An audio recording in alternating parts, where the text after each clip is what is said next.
எங்கள் வீடியோக்கள் அனைத்தையும் காண கீழே உள்ள பட்டனை அழுத்தி சப்ஸ்கிரைப் செய்து கொள்ளுங்கள். திருச்சிற்றம்பலம். தென்னாடுடைய சிவனே போற்றி, எந்நாட்டவர்க்கும் இறைவா போற்றி. திருநாவுக்கரசர் தேவாரம். தலம் திருப்புகழ். திருச்சிற்றம்பலம். ஈண்டாரடலின் இருவரும் கை தொழ நீண்டார் நெடுதடுமாற்ற நிலை என்ற மாண்டகம் என்பும் மலர் கொன்றை மலையும் பூண்டார் புகழு புரிசடையாரே.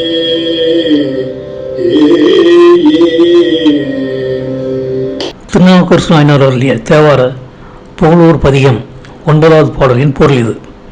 நீண்டு உயர்ந்து தோன்றிய ஜோதியாக விளங்கிய பெருமானின் அடியையும் முடியையும் காணாது திகைத்த திருமாலும் பெருமனும் தன்னை வழங்கும் வண்ணம் அவர்கள் முன்னே தீப்பழம்பாக தோன்றிய வற்பெருமான் தாங்கள் தடுமாற்றம் அடைந்து பெருமானை விடவும் தாமே பெரியவர் என்று நினைத்த அவர்கள் இருவரும் அத்தகைய தடுமாற்றம் இனியும் தமக்கு ஏற்படாகாது என்று அஞ்சும் வண்ணமும் அனைத்து உயிர்களும் அழிந்த பின்னரும் தான் ஒருவனே நிலையாக இருப்பவன் என்பதை உணர்த்தும் வண்ணமும் இறந்தவர்களின் எலும்பு தலை ஆகியவற்றை மாலையாக கட்டி ஒன்றை மாலையுடன் தனது சடையில் அணிந்த பெருமான் முற்கேறி சடையராய் புகழூரில் தலத்தில் உரைகின்றார் என்பது இப்பாடலின் பொருளாகும்.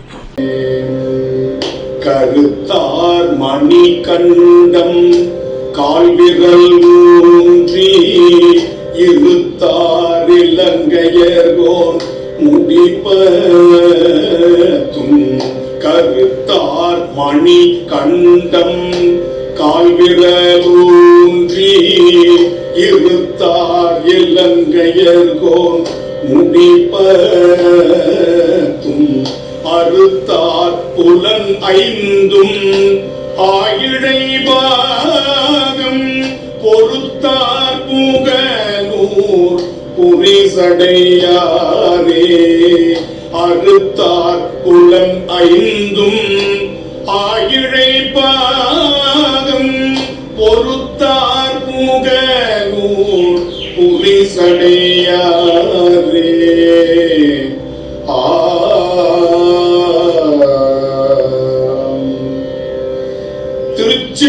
திருச்சிற்றம்பலம். திருநாவுக்கரசு நாயனார் அருளிய தேவார புகழூர் பதிகம் 10ஆம் பாடலின் பொருள் இது. தனது திருமேனி போன்று செம்மையான நிறத்தில் இருக்கும் கழுத்தின் ஒரு பாகம் கருநீலமணி போன்று கரும நிறத்தில் ஒளி வீசும் வண்ணம் பார்க்கடலிலிருந்து எடுத்த நஞ்சினை தனது கழுத்தினிலே தேய்க்கியவர் சிவபெருமான். கைலாய மலையினை பெயர்த்து எடுக்க முயற்சி செய்த இலங்கை அரசன் ராவணனின் தலைகள் 10 கைலை மலையின் கீழே அகப்பட்டு நசுங்கி உடலிலிருந்து வேறுபட்டு அறுந்து விழும் வண்ணம் தனது கால் விரலால் கைலை மலையை அழுத்தியவர் சிவபெருமான். அவர் 5 புலன்களின் நுகர்ச்சியையும் வென்றவர் ஆவார். சிறந்த நகைகள் அணிந்த பார்வதி தேவியை தனது உடலின் ஒரு பாகமாக கொண்ட அந்த பெருமான் முற்கேறிய சடையராய் புகழூரில் உரைகின்றார் என்பது இப்பாடலின் பொருளாகும். இந்த வீடியோ உங்களுக்கு பிடித்திருந்தால் லைக் பண்ணுங்க, ஷேர் பண்ணுங்க, சப்ஸ்கிரைப் பண்ணுங்க. அதுமாதிரி மறக்காம காமெண்ட்ஸ்ல உங்களோட கருத்துக்களை தெரிவிங்கள்.